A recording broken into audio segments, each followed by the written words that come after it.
مساء الخير واهلا بيكم وحلقه جديده من تحيا مصر. 90 سنه على معرض الزهور. معرض الزهور يا فندم ما بقاش هو المعرض المعتاد اللي احنا متعارف عليه، مش بس ان انت تروح وتتفرج على شويه ورد جميل، لو ان ده مفيد جدا جدا جدا وانصح الكل بزياره هذا المعرض، ولكن اصبح سوق استثماري بتهتم بيه الدوله المصريه، واصبح كمان من اعرق المعارض في الشرق الاوسط.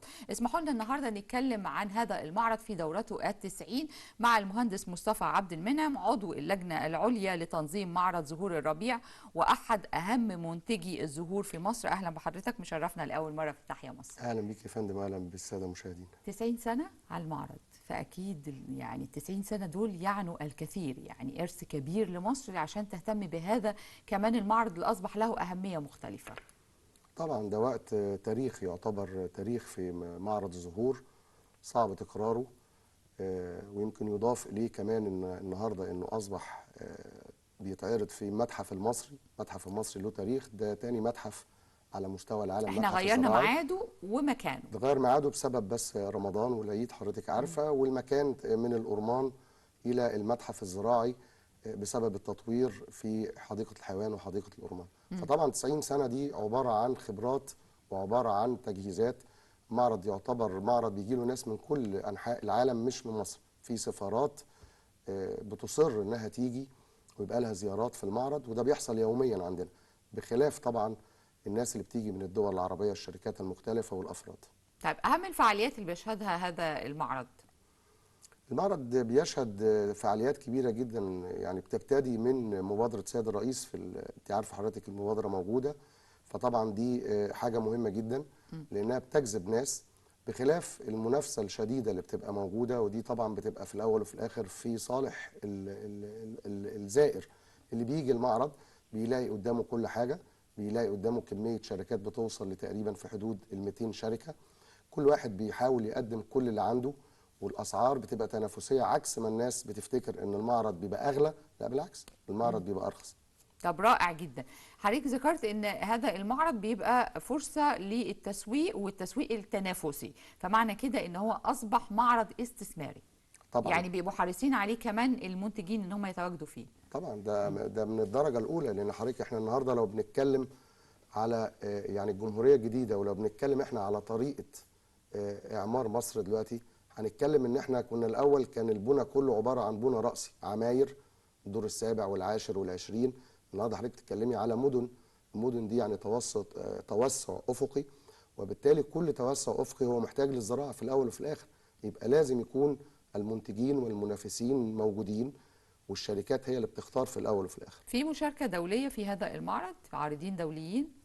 طبعا في عدة شركات موجودة، إنما هي مش مشاركة دولية بحتة، هي شراكة ما بين دول، يعني أفراد أو شركات في دول، وشراكة مصرية. يعني شراكة مصرية ألمانية، شراكة مصرية أردنية، شراكة مصرية هولندية. لا في طبعا. كم عارض تقريبا في المعرض؟ تقريبا السنة دي يمكن عشان نقدر نقول خلينا نسميه الدروب بتاع التوقيت والنقل. إنما في الأول في الآخر هم السنة دي تقريبا داخلين في حدود ال 180 عرض، إنما هم أساسا كانوا 250 أو 255 عرض. المتحف اكيد اضاف كمان للمعرض بقى ثقل مختلف. طبعا. لان المتحف نفسه لوحده زياره، فالاقبال هنا مش بس انا هروح معرض الزهور، ولكن ايضا هزور المتحف. أنا أعتقد إن شاء الله إن السنين اللي جاية، يمكن نقول دي أول سنة وتاني سنة وتالت سنة، دي مرحلة بناء لمعرض زهور الربيع داخل المتحف المصري زي ما كان موجود قبل كده. فإحنا بنتكلم في مرحلة البناء دي، بس تتطلب إن شاء الله التوقيت بتاع رمضان والعيد في الفترة اللي جاية لما يختلف. طبعا المتحف ده انا بقول لحضرتك، انا ما كنتش اعرف، يعني تخيلي حضرتك انا نفسي مش عارف ان ده تاني متحف زراعي تم انشائه على مستوى العالم. دي معلومه انا لسه عارفها من اشهر بسيطه. فطبعا ده تاريخ وارث مهم جدا لينا، مهم جدا لوزاره الزراعه، مهم لمصر. لما يضاف عليه معرض الزهور في ذلك المكان، لا دي حاجه كويسه وكبيره كمان. يعني أهمية هذا الحدث بقى ل يعني العاملين في هذا المجال ولزيادة أيضا إنتاج الزهور في مصر.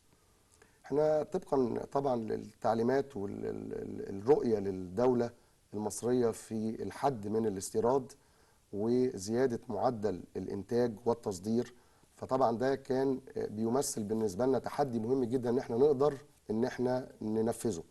وكان تنفيذه بيتطلب الحمد لله ان قدرنا ان معالي وزير الزراعه وبتعليمات سياده الرئيس ان احنا يوفروا لنا كل لوازم الانتاج اللي نقدر نعدي المرحله دي، وانا اعتقد ان احنا عدينا جزء كبير جدا منها. رغم الازمه الاقتصاديه. رغم الازمه الاقتصاديه احنا لازم نتعامل معاها كلنا. طيب حجم الصادرات في هذا القطاع، قطاع الزهور، الصادرات المصريه؟ للاسف الشديد احنا ما عندناش معلومات محدده، يعني ما فيش رابطه مثلا نقدر نقول بتتكون فيها كل الناس بتاع منتجين الزهور او نباتات طب الزينه. ليه إلى خطوه الآن؟ متاخره تماما، بس انا شايف ان في خطوات دلوقتي بتقوم من الناس ان احنا ان شاء الله تتعمل. ساعتها اقدر ادي لحضرتك ارقام، لان انا عشان اتكلم في رقم ويطلع غلط ده هتبقى مشكله كبيره. انما انا اللي شايفه وحاسه ولمسه ان في يعني نقدر نقول اضعاف الثلاث اربع سنين للسنه، في 3 أو 4 اضعاف زياده في الصادرات بالنسبه للنباتات. خصوصا احنا لو اتكلمنا مثلا على كاس العالم في قطر، لو اتكلمنا النهارده السعوديه والمشاريع اللي بتحصل فيها، لو اتكلمنا النهارده حتى على ليبيا والناس اللي بتستورد منها، لا في طبعا حركه ممتازه جدا، واعتقد ان هي عامله عائد كويس كمان من العمله الصعبه للدوله المصريه. فاصبحت مصر مصدره لنباتات الزينه والزهور وايضا النباتات الطبيه للوطن العربي ككل. النباتات الطبيه والعطريه ده موجود، تعرف حضرتك ده ده بتعمل تروح للعالم فرنسا كله. وتروح طبعا. حاجات كده في العالم. انما احنا بنامل وبناخد هولندا بالنسبه لنا يعني نموذج. نموذج مهم. تعرف حضرتك يعني بالنسبه لنا هولندا يعني هي المثال، بتلم من كل العالم وبتصدر لكل العالم. بالرغم انها ما عندناش جونا ولا عملتنا ولا اسعارنا ولا ارضنا ولا شمسنا، لان القصه مش قصه حضرتك صوب بس. احنا عندنا الصوب بتاعت هولندا، بس هل هولندا تقدر تجيب الجو بتاعنا؟ استحاله. مده الشمس؟ استحاله. تاثير الشمس في النبات، مصر بتعتبر زون مهم جدا لزراعه نباتات الزينه في العالم، واحنا ان شاء الله بصدد ان احنا نقدم لسياده الرئيس يعني حاجه نقدر نقدم بيها نموذج كبير صناعه خدي بال حضرتك من الكلمه دي، صناعه نباتات وزهور الزينه وتصديرها للعالم. طيب نشوف مع بعض تقرير عن هذا المؤتمر، وهنرجع للنقطة اللي أثارها طبعا ضيفنا في الاستوديو إن احنا نبقى مركز لهذه الصناعة في العالم. نشوف بس تقرير عن المعرض ونرجع نكمل الحوار.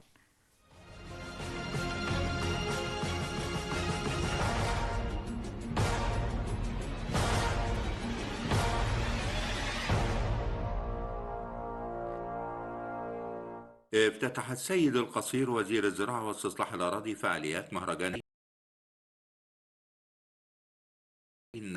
رافقه عددا من الوزراء بمشاركة أكثر من 200 شركة وعرض. يستمر المعرض في نسخته 90 لمدة شهر تحت شعار 100 مليون شجرة، وسيتم توفير جميع أنواع شتلات الأشجار ومنها الخشبية والزينة والمثمرة بسعر التكلفة.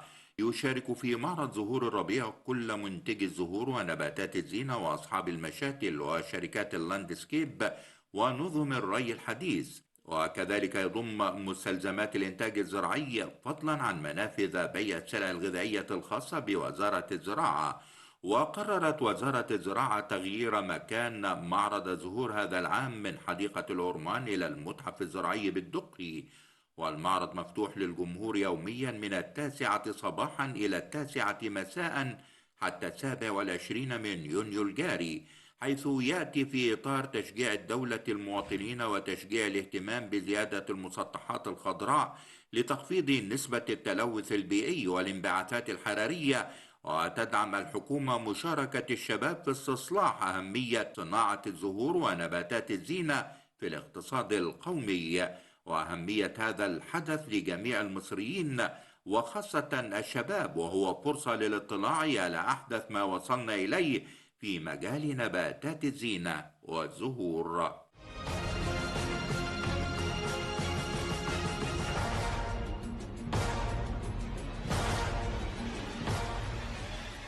مهندس مصطفى عبد المنعم، حضرتك بتكلمني على ان احنا نصبح مركز للدول وللعالم لنباتات الزينة والزهور. ده صعب متهيألي.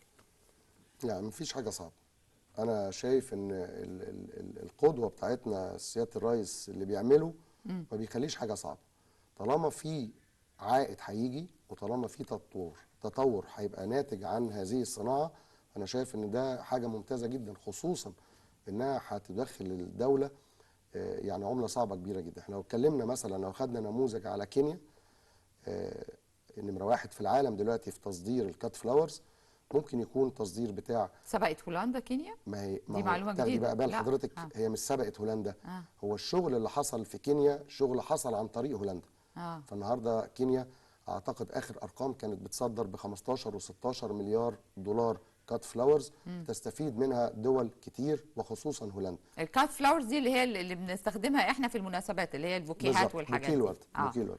وده الكلام ده موجود برضو في اثيوبيا وموجود في البلاد دي، والبلاد دي في الاول وفي الاخر الكات فلاورز كله شغال على الصوب كمبيوترايزد وحاجات كلها يعني زراعة ذكية متطوره دلوقتي. جدا، شبيهه طبعا ليها جدا. فاذا كان هذه الدول قدرت، لا مصر تقدر 10 مرات كمان. طب الحمد لله. اهم بقى التحديات اللي بتواجهنا في مصر في هذه الزراعة او في هذا المجال؟ يعني انت عارفه حضرتك كل ده بيقوم على العلم الحديث، استقطاب التكنولوجي الجديده اللي تقدر تخلينا نطور، وده احنا في ناس كتيره جدا عاملاها على فكره داخل مصر، شركات. طبعا معمول. انما هو لو اتعمم داخل الجمهوريه نفسها بصوره اكبر، واصبحتي حضرتك مركز عندك كل المقومات. انا زي ما قلت لحضرتك تاني، انا مصر ان الزون المصري في الزراعه هو زون مهم جدا على مستوى العالم، مش حاجه يعني تقدري حتى تقارني بيها دول تانية. مصر بالذات كتربه، كمناخ، كشمس، كتوقيت الشمس طلوعها وغروبها، كدرجات معينه، حاجات بتتحسب بطريقه مهمه جدا. بس احنا عندنا تغيرات مناخيه وبتؤثر في اصلا على الزراعه كله. بشكل عام في العالم كله. واذا كانت التغيرات المناخيه موجوده في العالم كله وموجوده عندنا في مصر، يبقى لا، مفيش فرق، كلنا متضررين وكلنا نقدر نعدي من القصه دي. ابرز المعارض بقى الدوليه اللي يعني بتنافس مع معرض الزهور اللي بقى له 90 سنه؟ طبعا المعارض الدوليه مختلفه، احنا ما نقدرش نقارن معرض الزهور بالمعارض الثانيه. المعارض الثانيه بتبقى تقريبا 3 إلى 5 أيام، يبقى معرض مدته محدوده ومكانه كمان محدود. يعني ممكن انا مثلا اطلع بره يبقى عندي مثلا 50 متر 20 متر، واخده بال حضرتك ازاي؟ انما حضرتك النهارده بتتكلمي على معرض الزهور، يعني بتتكلمي ان في ممكن يبقى عارض واخد 2000 متر او 1000 متر او 1500 متر. فطبعا التوقيت ان هو بيقعد شهر ونص، المفروض السنه دي هو شهر، والمساحه اللي بتتاخد ما اقدرش انا اقارن بيها المعارض الدوليه اللي بتتعمل بره. يعني هو منفرد في هذا هو الامر. منفرد طبعا على مستوى العالم، وحضرتك حاولي تطلعي لي معرض على مستوى العالم بهذا الانفراد، حضرتك مش هتلاقي. دي ميزه، وميزه كويسه جدا، ان حضرتك لو ما قدرتيش تروحي النهارده هتروحي بكره، هتروحي بعده، تقدري تتفرجي على كل اللي انت عايزاه بيحصل داخل جمهوريه مصر العربيه في هذا المعرض. على فكره القصه مش زراعه بس، قصه في زراعه ومنتجات زراعيه ومستلزمات زراعيه ومستلزمات انتاج وشتلات. انا قلت ان هو سوق استثماري كبير، يعني سوق جدا يعني استثماري زراعي جدا. اه كل حاجه موجوده فيه. بجانب ان الدوله ايضا حطت على هامش هذا طبعا المعرض كمان معرض خاص بالمنتجات الغذائيه، فده بالزبط. كمان هام جدا. بالزبط. طيب احنا بالنسبه لنا ايه ابرز المناطق او اصلح المناطق في الجمهوريه يعني بتزرع بالزهور او بنباتات الزينه؟ يعني مع التطور الجديد احنا بنتكلم، خدي بال حضرتك ان انا في حاجات كتيره جدا بيتم اوريدي انتاجها داخل الصوب. الصوبه هي بتحل للمناخ اللي انا بزرع فيه حاجه مش موجوده دلوقتي. يعني ممكن يكون في بعض الزهور بتنتج مثلا في شهر يناير وانا انتجها جوه الصوبه دلوقتي، وهي هولندا بتعمل كده. ده اللي موجود في العالم كله. ولكن الدلتا المصريه عموما انا قلت لحضرتك انها في التوقيتات بتاعتها بتستوعب زراعات وانتاج كبير جدا جدا جدا من كافه الانواع. طب ابرز منتجاتنا اللي احنا بننافس بيها؟ طبعا نمره واحد احنا عندنا الجارونيا، عندنا الليليوم، عندنا بروفنسيا، عندنا جاردينيا، كل دي زهور يعني، واخده بال حضرتك، لانتانا. يعني في حاجات كتيره جدا بننافس فيها، وفي الصبارات دي لوحديها ده عالم تاني. لان طبعا الزوم بتاعنا والحراره اللي فيها والشمس حاجه صح، يعني صحيه جدا بالنسبه للصبارات كمان. طب بالنسبة للشباب بقى والدخول في هذا المجال، هل هو مجال يعني آمن ويستطيع ان هو يبتدي مشروعه فيه بأمان ويحقق استثمارات؟ أنا شايف في شباب كتيرة جدا بتتعامل سواء على الميديا أو موجودة داخل المعرض. يمكن احنا كمان بنحاول إن احنا نوفر لهم، لأن أنت عارف حضرتك هو في الآخر هيبقى عايز مثلا 40 متر 20 متر، مساحات صغيرة. بنحاول طبعا طبقا للتعليمات ان احنا نوفر لهم الكلام ده. انا شايف يعني في مجموعة مسابقات طبعا. كمان المسابقات دي حضرتك بتيجي يعني على هامش المعرض. بتيجي عن طريق الفعاليات اللي بتحصل، سواء محاضرات الناس المنتجين بيدوها، او بعض الدكاتره او بعض المسؤولين داخل وزاره الزراعه بيتواصلوا مع الناس وبيدوهم نصايح. كل الكلام ده في الاخر بيعود على المنظومه كلها. فكمان داخل المعرض ممكن جدا لو شباب حابين ان هم يبتدوا مشروعهم انتوا بتساعدوهم داخل المعرض. بيخشوا بينتجوا معروضاتهم زيهم زي اي حد، ليهم كافه الصلاحيات وكافه الواجبات اللي عليهم والمسؤوليات بيقدروا. وبالعكس ده معرض بالنسبه لهم ده، يعني معرض الزهور انا عايز اقول لحضرتك على حاجه. يعني معرض الزهور ده معظم الناس ومنتجي الزينه في داخل مصر اللي عملهم، خدي بال حضرتك من الكلمه دي، هو معرض الزهور. معرض الزهور له فضل على ناس كتيره جدا. واخده بال حضرتك ازاي؟ يعني ازاي ايه اللي عملهم؟ يعني هو حقق لهم هو مثلا اللي حقق لهم سوق اكبر، فتح لهم اسواق طبعا. اكبر خارجيه، يعني ازاي عملهم؟ وانا حضرتك النهارده انا ليا مجهود والدوله عليها مجهود. فالدوله لما تقوم بالمجهود دوت وتوفر لي مكان بفتره زمنيه اجي اقعد فيه، وتوفر زي ما حضرتك شايفه النهارده الدعايه الكافيه والكلام ده كله، هو ده النهارده دور انا ممكن ما اقدرش اعمله لوحدي. فلما نجيب المنافسين دول كلهم نحطهم في مكان واحد على مدار 90 سنه، ده معناه ايه؟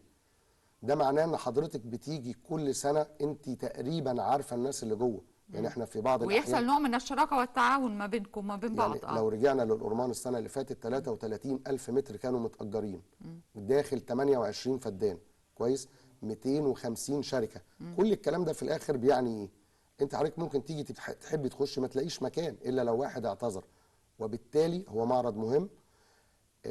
كلمة إن هو عمل معناها إنه صنع، معناها إنه كان له فضل على ناس كتير. وده اللي يخلينا ناخد التقرير الثاني عن تاريخ معرض زهور الربيع في مصر ونرجع نكمل حوارنا.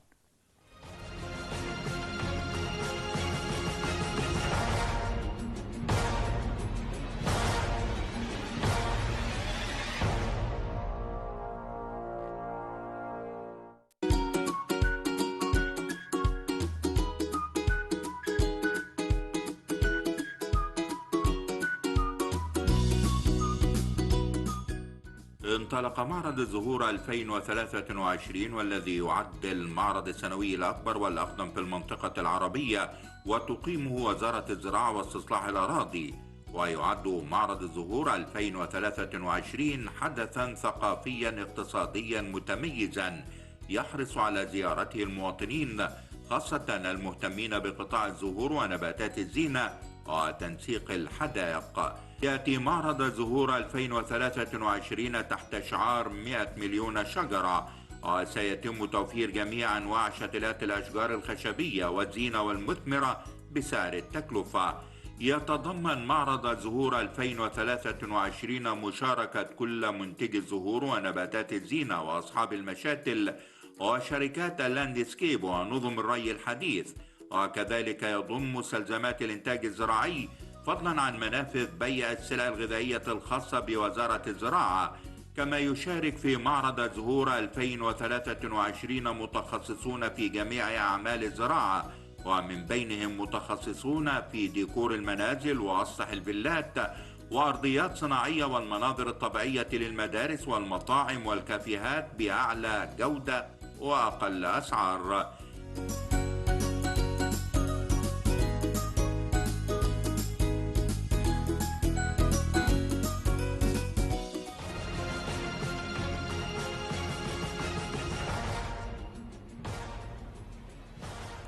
في جولة جميلة داخل المعرض هتلاقي كمان يعني نباتات نادرة جدا مش تشوفها في أي حتة غير داخل المعرض. مهندس مصطفى صح؟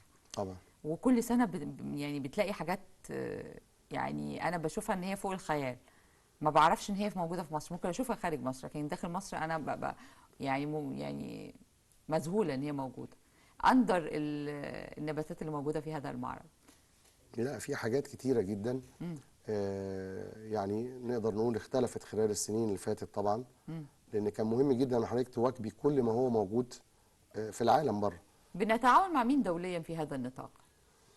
تتعاوني مع هولندا، تتعاوني مع ايطاليا، تتعاوني مع اسبانيا، على مستوى الشركات فقط؟ على مستوى الشركات طبعا، لان انا النهارده لما اجيب شتله واكبرها عندي، يعني احنا لو اتكلمنا على منتجات عشان نقدر نوصل لها اكتر، منتجات الغذائيه مثلا. طب ما هو معظم حضرتك المنتجات الغذائيه اللي حضرتك تاكليها النهارده هي اساسها كانت جايه منين؟ ما هي اساسها كانت جايه من بره. حضرتك جبتيها ثم انتجتي منها، وبالتالي اصبحت موجوده عندك. طب ده جزء هام جدا ان انت حضرتك اثرته، ان احنا برضو عندنا نباتاتنا الخاصه بينا كمصريين، ولازم يبقى فيه كمان حقوق هنا، الملكيه الخاصه بهذه النبته زي الورد البلدي بتاعنا زمان. طبيعي. ده كلام. هل انتوا بتشتغلوا كمان على توثيق النباتات المصريه يعني وهويه النبات؟ اعتقد طبعا ان الشركات اللي عندها المنتجات القديمه دي، لا، في منها شركات كتيره وثقت الكلام دوت مؤخرا. بس زي ما بقول لحضرتك، انت حضرتك بدون الخارج، ده مهم جدا حضرتك تجيبي الثقافات اللي بره والنباتات اللي بره، شتلات تنتجيها وتعملي منها داخل مصر، عشان حضرتك يبقى عندك كل حاجه، يعني ما انتش محتاجه بعد كده ان انت تستوردي حاجه. طب احنا التركيز دلوقتي هل على نباتات الزينه ام الزهور ام النباتات العطريه الاكثر طبعا مكسب؟ لا.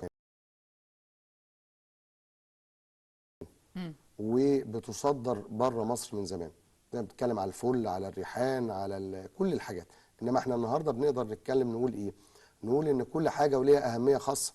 النباتات العطريه ليها ناس معينه بتشتغل وبتوجد فيها. النباتات التانية ليها ناس معينه. الزهور ليها ناس، الصبارات ليها ناس. اصبح تخصصات يعني. طبعا، وده مهم ان يبقى يكون في تخصصات.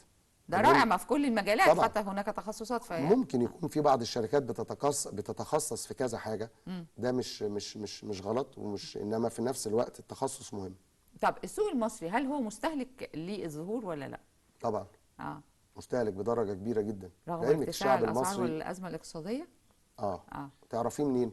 تعرفوا ان انا النهارده موجود في المعرض. فانا شايف الازمه الاقتصاديه اكيد، حاسس بيها، وشايف كمان الناس اللي بتيجي، لان الثقافه اتغيرت. الثقافة نفسها اتغيرت، ثقافة المصريين بتتغير. المصري إن احنا في الآخر بنتعامل، كنا زمان مع الوردة ومع النبات إنها حاجة بنجيبها عشان يعني رفاهية ونحطها وكل البيت يفضل يسقي فيها لحد ما تموت. الوضع اختلف. لا، ده حضرتك النهارده بتجيبي روز ماري في البيت، بتجيبي نعناع، بتجيبي ممكن نباتات ذو فائدة واستخدام. طبعا بخلاف الورود. وبخلاف كمان زي ما حضرتك قلت ان احنا عرفنا فوائد كمان ده على البيئة وعلى الصحة العامة. النباتات دي حضرتك هي الرئة لأي دولة. دي الرئة اللي احنا بنتنفس بيها. كل ما في أشجار، كل ما في نباتات، كل ما رئتنا التنفسية بتزيد، تشيل العوادم، تشيل الكلام. أعتقد أن وزارة البيئة بتهتم بالكلام ده برضو دلوقتي مع وزارة الزراعة. أنا بشكر حضرتك جدا مهندس مصطفى عبد المنعم، عضو اللجنة العليا لتنظيم معرض زهور الربيع وأحد أهم منتجي الزهور في مصر. شكرا لحضرتك جدا. شكرا ليكي وأهلا بيكي. مشاهدينا ودايما وأبدا تحيا مصر، نراكم الأسبوع المقبل على خير بإذن الله.